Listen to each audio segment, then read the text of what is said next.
Boa noite. Que a graça e a paz do nosso Senhor Jesus Cristo possa estar com todos. É um prazer estar aqui com vocês novamente para exaltarmos o nome do Senhor, porque só Ele é digno de louvarmos o nome dEle. E nós vamos cantar agora Adoração Sem Limites.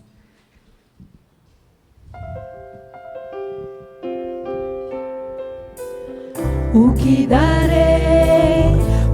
darei a ti pelos benefícios feitos a mim?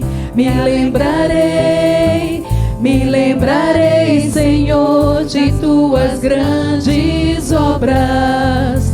Não há outro além de ti. Não há. Meu desejo é te adorar mais e mais, sem limites. Me entregarei, te adorarei, maravilhoso Deus, mais que palavras, te dou meu coração. Receba o melhor da minha adoração. O que darei a ti pelos benefícios feitos a mim? Me lembrarei, Senhor, de tuas grandes obras. Não há outro além de ti. Não há. Meu desejo é te adorar mais e mais,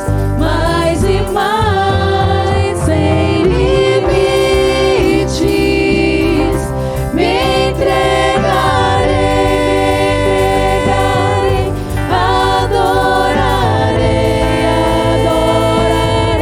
maravilhoso Deus, mais que palavras, te dou meu coração. Receba o melhor da minha adoração. Sem limites, me entregarei, adorarei, maravilhoso Deus, mais que palavras, te dou meu coração. Receba o melhor da minha adoração.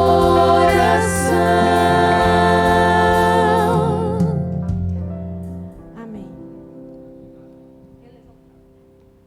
Continuando o nosso louvor, nós vamos cantar Ele é exaltado, porque só o Senhor é digno de ser exaltado.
curvar nossas frontes em atitude de oração. Querido Deus que habita no céu, te agradecemos muito por estarmos aqui em tão boa circunstância, Senhor. Queremos te pedir que o Senhor esteja no decorrer da programação, na sequência, teremos mais um louvor, nosso culto, e assim alimentarmos da Tua palavra para que possamos iniciar a nova semana contigo e recebendo as Suas bênçãos e orientações. Perdoa as nossas falhas, nossas imperfeições e nos conduz cada dia mais perto de Ti. Te pedimos essas bênçãos e já te agradecemos no doce nome de Jesus. Amém.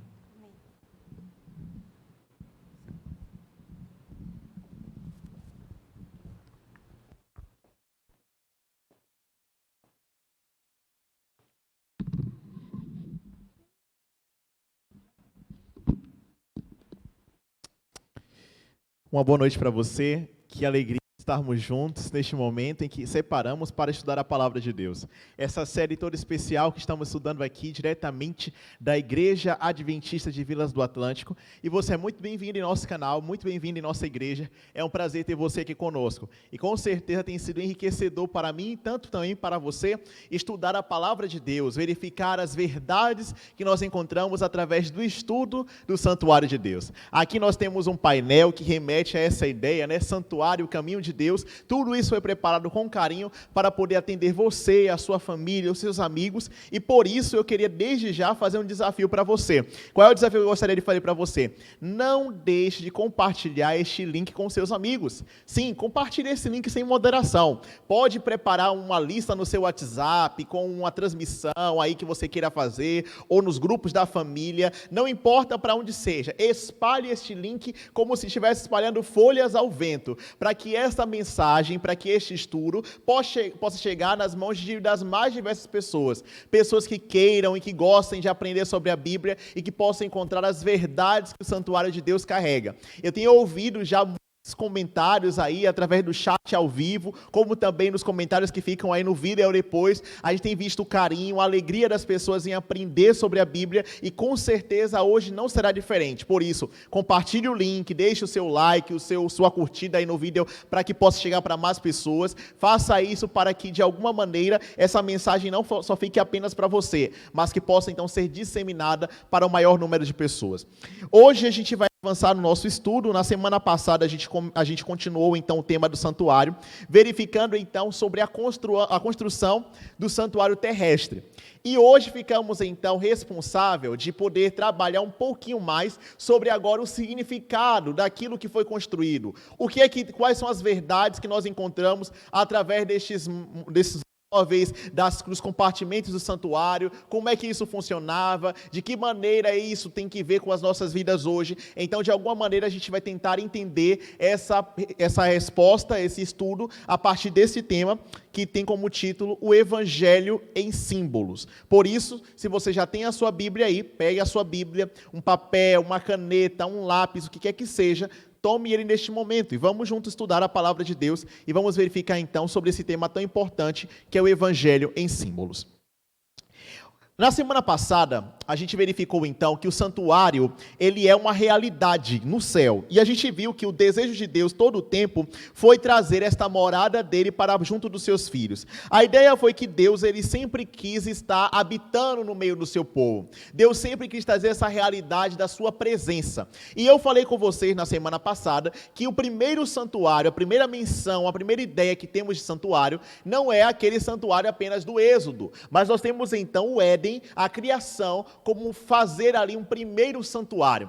Por que nós chegamos a esta conclusão? Por algumas referências lógicas, alguns paralelos que nós encontramos. Aí na tela eu trouxe uma tabelinha em que você pode ver alguns aspectos, não são todos, eles têm muito mais, mas aí na tabela você já pode ver alguns aspectos que se repetem, tanto na criação, como também como na criação do mundo, do Éden, como na criação do santuário. De um lado você tem aí o Gênesis, né? Aí uma tabelinha mostrando o Gênesis, do outro lado você tem Êxodo.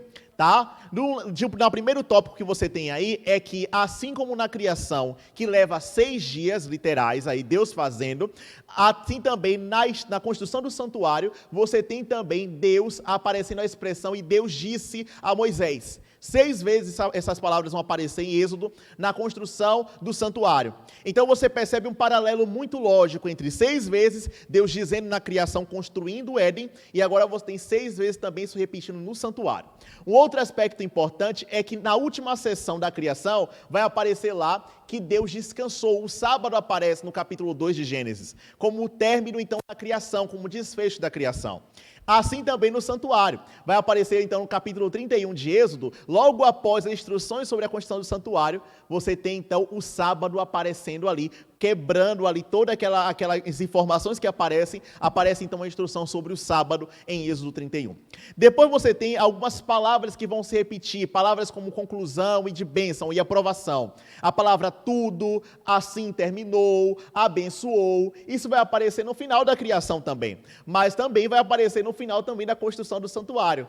Ao término, ao ter acabado a sua obra, Deus abençoa ali o santuário. Então ele constata, verifica tudo ali, aprova a construção. Então há um paralelo entre a criação do Éden, a criação do mundo, como também você percebe na criação do santuário, como se fosse uma espécie de recriação. Deus está recriando. Por fim, você percebe também no Gênesis a ideia de que Deus coloca o homem para cultivar e guardar, né? Cuidar e guardar do jardim. E é interessante que essas palavras, elas vão se repetir na Bíblia, e ela vai aparecer de novo agora referente ao sacerdote, que também deveria fazer essas mesmas funções, cultivar ou cuidar e guardar. Então você tem uma forte ligação entre a ideia da criação do mundo e do Éden, com a ideia do santuário, assim como também no santuário levítico, o santuário lá no deserto. Então Deus estava criando um santuário. O desejo de Deus todo o tempo foi habitar no meio do seu povo, e ele vai refletir essa realidade ao longo da história. Porém, a gente viu que é na criação que acontece então o primeiro pecado. A gente estudou então que na criação ali, no Jardim do Éden, que seria uma espécie de santuário, o lugar onde Deus também comunicava-se com o seu povo, andava com o seu povo, é ali que acontece o primeiro pecado dos nossos primeiros pais. De forma que aí então, Deus começa então a realizar, a ilustrar a verdade do santuário agora por um meio mais específico. Ele traz o santuário agora de uma maneira mais pedagógica para poder ensinar o caminho da salvação. O santuário agora ganha um aspecto diferente do que você tinha talvez antes do pecado, que agora é ilustrar os conceitos soteriológicos, ou seja, os conceitos de salvação. Em Êxodo capítulo 25, você pode abrir a sua Bíblia, no versículo aí que você vê na tela, versículo 8, vai dizer lá, que é o verso-chave para a gente entender isso. Diz assim: e me farão um santuário para que eu possa habitar no meio deles. E o versículo seguinte, você vai encontrar a seguinte informação no versículo 40. Vai dizer lá: vê, pois, que tudo faças segundo o modelo que te foi mostrado no monte. Essa informação que nós temos aqui, nós já vimos durante as semanas passadas, que o santuário ele não foi construído segundo a cabeça ou a ideias de Moisés. A ideia da construção do santuário, a maneira com que o santuário é construído, ele é feito segundo um modelo que é mostrado. E a palavra que vai aparecer aí no original bíblico é a palavra tabnit, que quer dizer uma ideia de cópia ou modelo. Então, a ideia que nós temos aqui é que o santuário terrestre, ele foi feito à semelhança, ou pelo menos o que Moisés vê é o santuário celestial, e ele agora copia, ou seja, ele faz semelhantemente aquilo que foi mostrado aí no monte, semelhante a uma cópia. Nesse sentido, nós precisamos compreender uma temática, um ponto importante aqui para a gente poder compreender o santuário, que é a ideia da tipologia bíblica. Talvez você fique assustado com o nome da palavra, mas fique tranquilo que a gente vai tentar esmiuçar para ficar muito claro para você. A tipologia na Bíblia ela vai aparecer em muitos aspectos. E um aspecto importante que você precisa entender a tipologia, eu vou usar esse exemplo, essa ilustração. Muitos de vocês devem ter na sua casa uma cuba ou uma forma de gelo. A gente geralmente utiliza o gelo, os cubos de gelo para poder colocar em alguma bebida, um suco, um shake, alguma coisa que você faz em casa, que você queira colocar ali um gelozinho para poder dar uma temperatura melhor, ou até mesmo para decorar. Isso aí a gente geralmente faz. Existem muitos tipos de forma, e aí eu coloquei uma forma específica, que é uma forma aí em formato de pinguim. que talvez pode ser usado aí, talvez para decorar um drink, chega em casa, alguém aí na sua casa para poder te visitar, você quer fazer um sucozinho ali, bem da fruta natural, e você quer colocar um negócio bonitinho, você prepara, então você bota um gelozinho ali, decorado, tá tudo certo. Como é que você faz? Você pega a forma, coloca a água nela e coloca no congelador ali, deixa ali até o momento em que vai estar no seu estado sólido, né? Vai ficar ali como gelo. Só que quando a gente olha para isso, a gente começa então a tentar entender um pouco do que significa a tipologia, pegando essa ilustração como base. Primeiro lugar, você tem uma forma. Você tem uma forma, um modelo oco. Essa forma nós poderíamos associar com essa ideia de aí um tipo, né? Porque a forma tem todos os contornos, ali tem todo um processo ali que vai dar a forma do objeto, que vai ser solidificado ali. É até toda ilustradinha ali, você tem ali um protótipo, quase que uma espécie de protótipo, que é a forma, o modelo oco. Só que essa forma, que é o modelo oco, ela não surgiu do nada. Antes dela ser forma, anteriormente ela estava na mente de alguém que projetou, idealizou um design. Então ela não é propriamente dito ela logo em si. Ela primeiramente estava na mente de alguém, tinha um protótipo antes dela para poder dar a forma a ela. Depois que isso tornou o modelo oco, concreto, visível, você vai colocar então a água ali dentro e vai virar o gelo, ou o gelozinho em formato de pinguim. Quando você tira, então, esse gelo em forma de pinguim, ele vai ganhar uma outra forma. Qual é a forma? Vai ser muito mais completo do que o que você teria no modelo oco, que são traços que ainda não são claramente visíveis quando você olha para o pinguim mesmo, ele na escultura de gelo. Na escultura de gelo, você vê um negócio mais detalhado, mais tridimensional do que quando você viria no modelo oco, na forma. Então, o que eu estou querendo dizer para você, para poder esmiuçar, para ficar em detalhes isso aqui? Assim como eu peguei esse modelo aqui da forma, do gelo e dessa ideia, o santuário também é um tipo. O santuário terrestre era uma cópia. Ele foi uma cópia de um modelo maior, que foi mostrado primeiramente, que estava no design, a ideia estava anteriormente lá no céu. Então, nesse sentido, o santuário terrestre teria essa forma oca. Tá? Essa forma oca que ainda é concreta, é visível, só que ainda está limitada. Você ainda não está vendo muita coisa, ainda está obscuro. Mas depois que você utiliza essa forma, colocando então ali a água e tira a escultura de gelo vai dar uma visão maior, mais tridimensional, mais encorpada do que seria mesmo essa ideia, o que a cuba de gelo não quis ilustrar, não pôde ilustrar. Então, nesse sentido, você tem o santuário celestial, que é, antes de tudo, a ideia, o original, ali você tem o modelo, lá no céu, você tem o santuário terrestre, que vai se tornar, então, uma cópia, né, uma sombra que ainda está meio obscura, mas que vai dar forma, vai dar contornos àquilo que vai acontecer mais na frente. Então, em suma, você tem duas dimensões do santuário. A primeira dimensão que você tem é uma dimensão vertical. E qual é a dimensão vertical? O santuário terrestre, ele é um antítipo, ou pelo menos, é uma cópia do antítipo, que é o santuário celestial. É uma cópia do santuário celestial. Mas a ideia da tipologia ela não é apenas vertical, ela também é horizontal, porque ela aponta para frente. E qual é a frente que ela está apontando? Para algo muito maior que vai se cumprir, que vai ser muito maior e não limitado quando Cristo Jesus vier, que vai cumprir toda a realidade do que o santuário do Antigo Testamento apontava.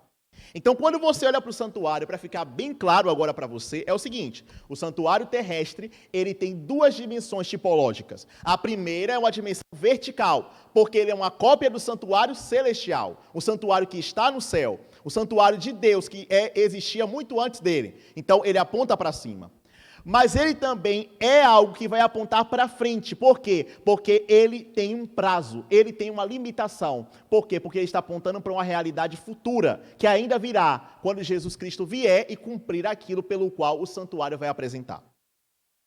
Por isso, nesse sentido, o que a gente consegue compreender? A gente precisa perceber isso, como é que isso acontece na prática. Primeiro ponto, quando a gente olha para o santuário, então, esse santuário terrestre, você vai perceber que ele segue todas umas medidas. Aí na sua tela está aparecendo esses quadrados perfeitos aí. Você tem 2 quadrados perfeitos, né? Você tem aqui a primeira parte dele, que está escrita aí em inglês, que é o pátio. Aqui você tem 2 móveis, que a gente já viu aqui na semana passada, que seria então o altar de sacrifício. Assim, quando o sacerdote chegava, ou alguém chegava logo na entrada do santuário, o primeiro móvel que ele dava de frente era com o altar de sacrifício. Depois do altar de sacrifício, você tem uma pia. Logo após isso, você tem a tenda, que ficava então na parte ali, essa tenda que ficava no outro quadrado perfeito que você tem aqui. Aqui na tenda você tem aqui o tabernáculo, né? Você tem essa tenda, que é dividida também em 2 partes. Esse primeiro quadrado aqui da tenda era o lugar santo, que tinha 3 móveis, a mesa dos pães, o altar de incenso e o castiçal, ou o candelabro. No outro quadrado, que é o lugar santíssimo, havia apenas um móvel, que era a Arca da Aliança, que ficava também bem no centro, aqui no meio, que é no lugar santíssimo. Eles 2 eram separados por um véu que ficava aqui no meio. Então, o que você tem aí é essa plantazinha aqui. Quando você olha para essa planta, você deve imaginar que isso está apontando para algo vertical. Ou seja, está nos ilustrando mais ou menos uma ideia de como era o santuário celestial. Mas você não deve parar por aí. Você deve perceber agora que este santuário celestial, esse santuário terrestre, ele aponta também para algo que vai se consumar, o que vai acontecer na vida do Cristo, na vida de Jesus.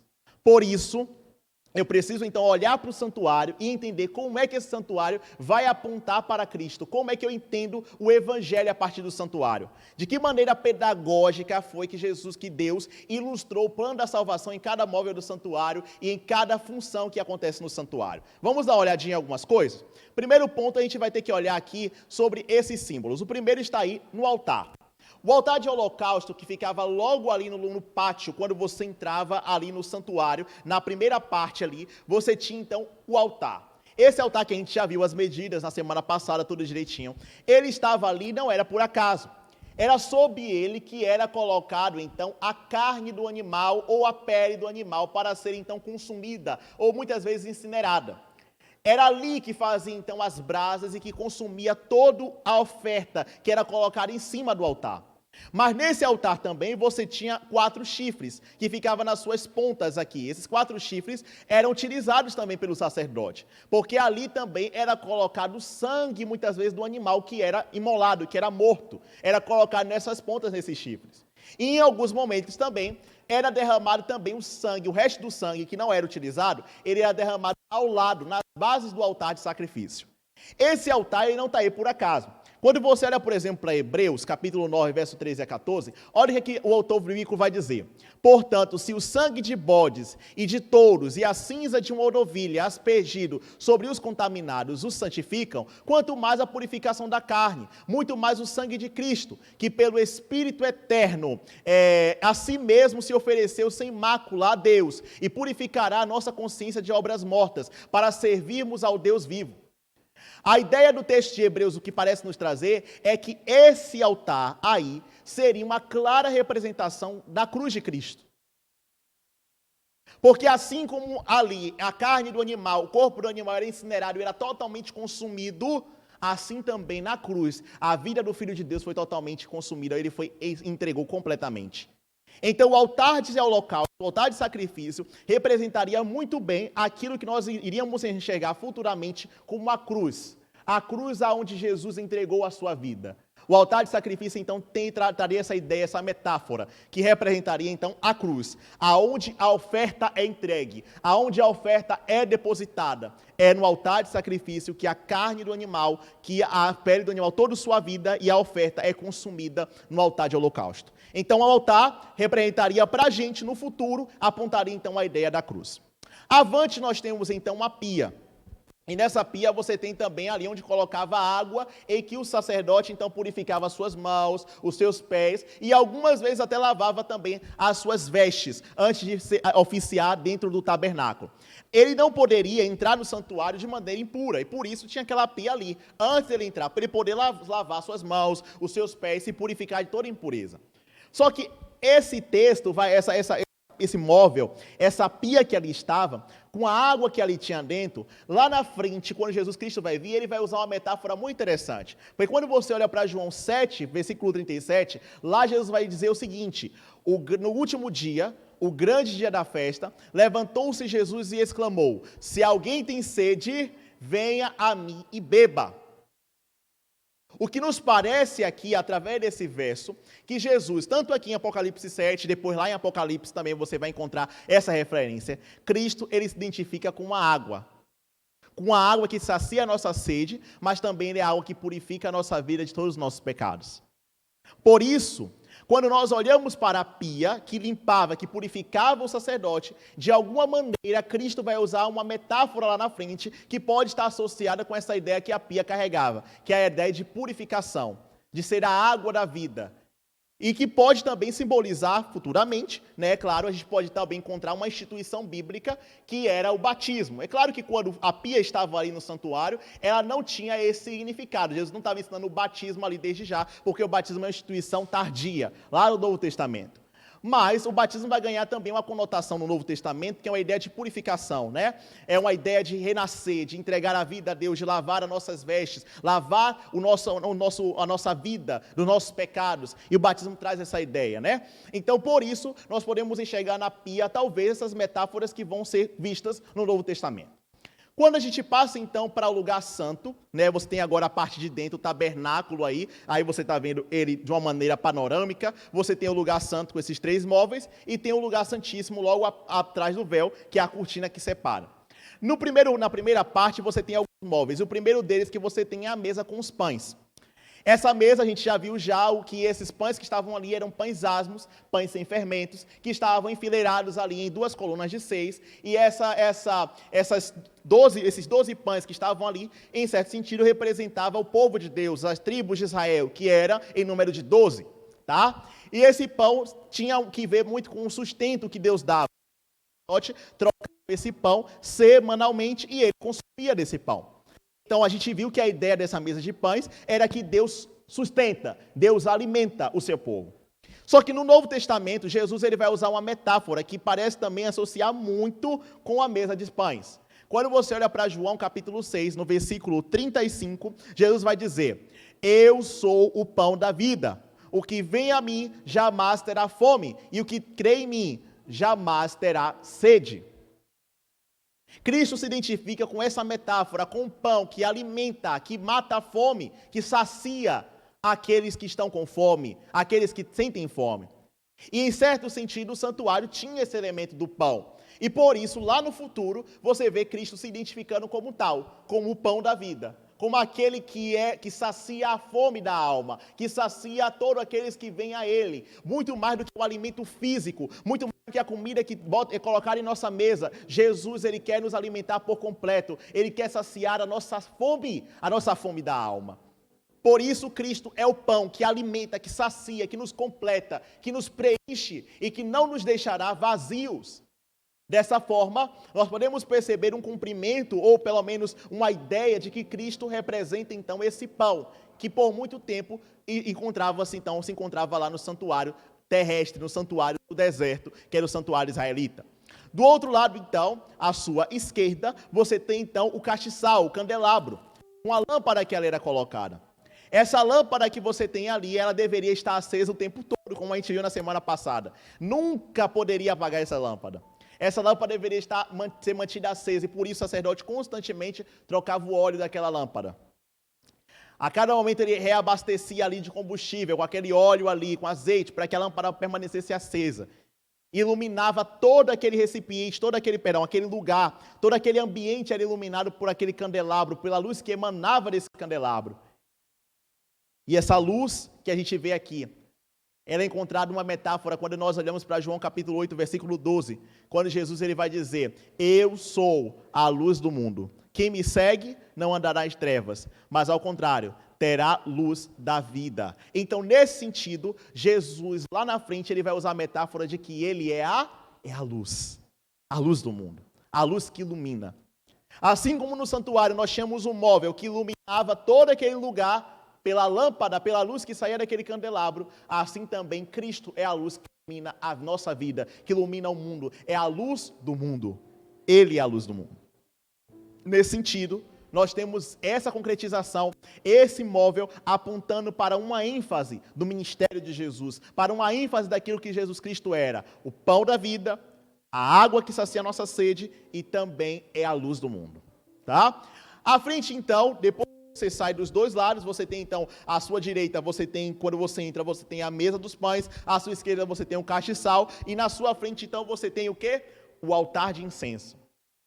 Esse altar de incenso é interessante, porque ele estava logo ali de frente para o véu, estava próximo, e é tanto que ele fica tão próximo do véu, que às vezes algumas pessoas confundem pensando que ele estava atrás do véu, lá no lugar santíssimo, mas não, ele está no lugar santo, mas muito próximo do véu, de forma que o que acontecia ali? O sacerdote, ele pegava então lá fora, lá no altar de sacrifício, lembra? Daquele altar que consumia a carne do animal, ele pegava as brasas que ficavam ali no fogareiro, do altar de holocausto. E ao pegar aquelas brasas, ele levava para dentro do lugar santo e colocava ali em cima do altar de incenso. Depois que ele colocava ali em cima aquelas brasas que ali estavam, ele pegava um saquinho que ficava amarrado na sua roupa, que era com os aromas que Deus havia instituído, havia orientado.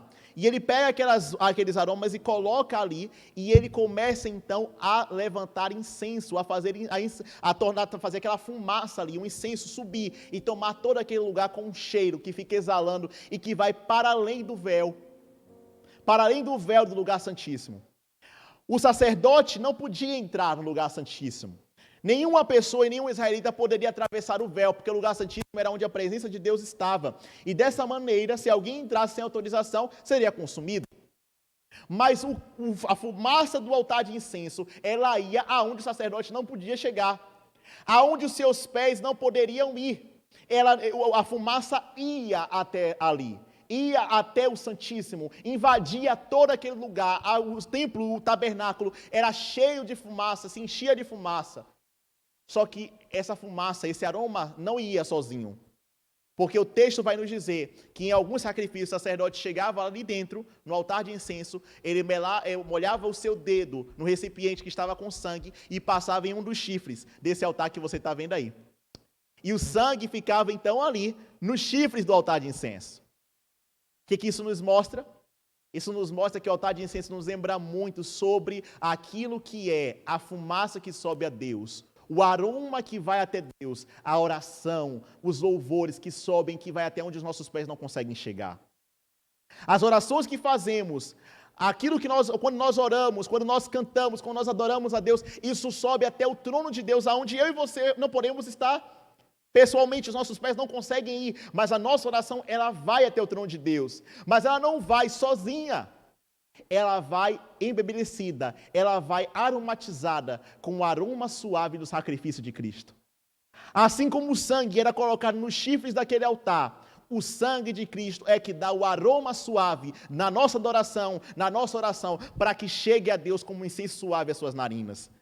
Não é pelos nossos méritos, não é pela minha oração, não é pelas músicas que eu canto, que Deus aceita simplesmente porque eu estou fazendo, mas se a minha oração, se o meu louvor estiver misturado com os méritos de Cristo, esse louvor, que é imperfeito, ele passa a ser perfeito quando chega até o trono de Deus. Essa oração, que é pecaminosa, suja, impura, quando eu digo em nome de Jesus, ela vai com o mérito de Cristo. Ela chega até o trono de Deus como um incenso suave às narinas de Deus e Deus aceita com bom grado. Deus recebe essa oração de um pecador como eu, de um pecador como você. A adoração que chega a Deus, mas ela vai não sozinha, ela vai com os méritos do sangue de Cristo. Só que não para por aí. E aí a gente chega no ponto final, que é no lugar santíssimo. No lugar santíssimo, logo atrás do véu, então, você tem aquilo que nós conhecemos como a Arca da Aliança. A Arca da Aliança que ali estava, era um caixote de madeira de acácia, revestida de ouro, tá? Ouro puro. Nesse caixote, você tem então depositado os 10 mandamentos, as 2 tábuas da aliança. Deus havia feito uma aliança com seu povo, e o contrato talvez seria ali as tábuas de pedra, que estavam ali escrita, toda a estipulação da aliança, os mandamentos de Deus. Esses mandamentos é depositado dentro do caixote, dentro daquela arca, e ele é coberto com uma tampa. Essa tampa, ela não é uma tampa sem nome, ela não está aí por acaso.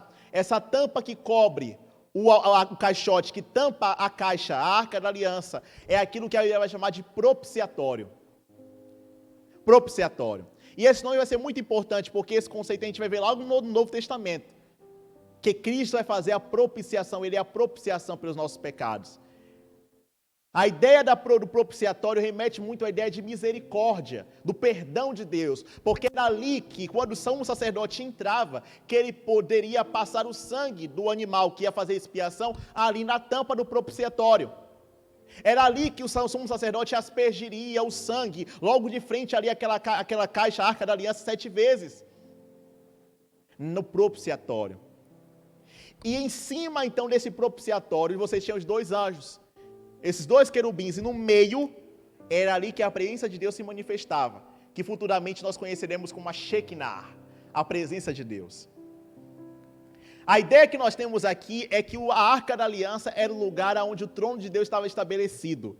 Ele era entronizado entre os querubins, no meio dos querubins, o seu trono estava ali na Arca da Aliança, no meio da Arca da Aliança. De forma que quando nós olhamos para isso, a gente consegue entender que na base do trono de Deus, do governo de Deus, está estabelecido sobre o propiciatório, sobre a sua misericórdia. Mas também abaixo do propiciatório você tem a sua lei, que é a sua justiça. O trono de Deus, o seu governo, está estabelecido na justiça de Deus, que é representado pela sua lei, mas também sobre a sua misericórdia, que é visto pelo propiciatório. E ali no meio dos querubins, Deus estava presente e ali ele fazia morada. É claro que quando Deus constrói o santuário ali terrestre, ele não abandona o céu e vem morar aqui. Não, mas o santuário era uma extensão da morada de Deus. O santuário terrestre era a extensão de onde Deus habitava. Ele se manifestava ali, e você imagina, gente, que coisa maravilhosa saber que a presença de Deus está aqui no meio do povo, e ele queria estar no meio. O santuário, a tenda, esse espaço ficava exatamente no meio. A gente vai ver isso nos próximos temas. Você vai ver que ao redor do santuário, cada um iria armando sua tenda. Ao redor do santuário, cada tribo tinha as suas barracas montadas, mas no meio estava ali o trono de Deus. Era como se fosse o palácio, aonde o rei estabeleceria o seu trono, e era ali onde Deus estava. Era ali onde Deus se assentava, era ali onde ele manifestava a sua glória. Era ali que Deus, ele resolvia o problema do pecado humano. Era ali que Deus manifestava a sua justiça. Era ali que Deus manifestava também a sua misericórdia. Quando Deus habitou no meio do povo, por meio do seu santuário, foi visto, então, um pouco sobre quem esse Deus é, porque o santuário ilustra o caráter de Deus, quem Deus de fato Deus é. O que nós vimos aqui, amigos, foi esse assunto nos mostrando que o santuário, ele tem um propósito. Além dos propósitos que nós vimos aqui, um dos maiores propósitos do santuário é ilustrar, é mostrar quem é esse Deus. E talvez você tenha se perguntando, e eu agradeço por você ter ficado até aqui e ter acompanhado conosco até esse momento aqui. Mas você que chegou até aqui, você se pergunte, mas por que mesmo estudar sobre esse tema? Por que mesmo eu devo parar para poder olhar e verificar esse tema? O que isso acrescenta na minha vida? Eu te respondo. Não tem como você conhecer plenamente sobre esse Deus sem fazer uso dos meios que ele utilizou para mostrar e para revelar o seu caráter e o plano da sua salvação. Se você quiser conhecer de fato quem Deus é e o seu plano de salvação, você precisa olhar para o santuário de Deus, porque é lá que ele vai ensinar a mim e ensinar a você os seus propósitos e os planos para nossas vidas. Eu não sei quem você é, eu não sei como foi para você acompanhar todo esse tema, se ficou muito claro para você, mas se não ficou, não tem problema. Nós preparamos então aqui um dia na semana em que nós nos encontraremos na nossa sala VIP. E aí na sua tela já vai aparecer um QR Code. E esse QR Code é um link direto para um canal no WhatsApp, aonde nós, às terças-feiras, abriremos uma sala VIP no Zoom, uma sala especial, para poder tirar suas dúvidas, para poder esclarecer aquilo que não ficou tão claro para você, para poder melhorar um pouco mais essa maneira de chegar até você, esses ensinamentos. E por isso, deixa eu fazer um apelo para você, e eu vou olhar para você aqui agora, dizendo o seguinte: acessa, escaneia esse QR Code com o aplicativo, lê esse QR Code aí, entra no chat, no grupo do WhatsApp aí, que nós temos, e você poderá receber o link para essa sala especial no Zoom, onde nós poderemos orar, conversar mais, falar um pouco mais sobre esse assunto. Então não perca tempo, aí na sua tela já está aparecendo esse QR Code, entra nesse grupo aí, nesse canal do WhatsApp, e na terça-feira à noite, nós nos reuniremos para alguns minutos bem breves, para poder esclarecer um pouco mais sobre esse tema, tirar as suas dúvidas e ajudar você a compreender um pouco mais sobre o plano da salvação de Deus. Por isso, não deixe de acompanhar essa série. Participe conosco. Eu garanto que ao final dessa série, você verá de maneira muito mais clara e muito mais bonita a beleza do plano da salvação, a beleza do ministério de Cristo, que é ilustrado pelo seu santuário. Por isso quero convidar você neste momento a fazer isso. Entra no grupo do WhatsApp, vem conosco e Deus com certeza irá acrescentar muito conhecimento, e não somente conhecimento à sua vida, vai acrescentar para você muito melhor e melhorar o seu relacionamento com Deus e a maneira com que você lida com o plano da salvação que Deus tem para você também. Deus abençoe você. Neste momento eu quero convidar você para a gente fazer uma oração. Você pode fechar os seus olhos nesse instante para a gente orar? Vamos orar juntos. Pai querido, muito obrigado, Senhor, porque até aqui o Senhor tem nos ajudado a compreender um pouco mais sobre o seu santuário. Sabemos que às vezes a nossa mente não consegue muitas vezes compreender os seus desígnios, os seus planos, mas nós te agradecemos porque o teu Espírito nos ajuda a cada momento, iluminando a nossa mente e compreensão, para poder perceber a beleza da sua salvação através do seu santuário. Por favor, bom Pai, esteja conosco. Nos ajuda cada dia mais a contemplar no seu santuário a maneira com que o Senhor lida com o pecado, com que o Senhor lida conosco, para que cada dia possamos te adorar, na certeza de que o Senhor nos ouve e nos recebe, não pelos nossos méritos nem pelas nossas obras, mas pelos méritos de Cristo, nosso Senhor, que intercede por nós e que pelo seu sangue podemos ter acesso direto ao Senhor. Nos abençoe nessa hora, abençoe a cada família que ora comigo nesse instante. É a nossa oração em nome de Jesus. Amém. Amém. Deus abençoe você. Nos encontramos então na próxima semana para continuarmos falando sobre esse tema do santuário de Deus.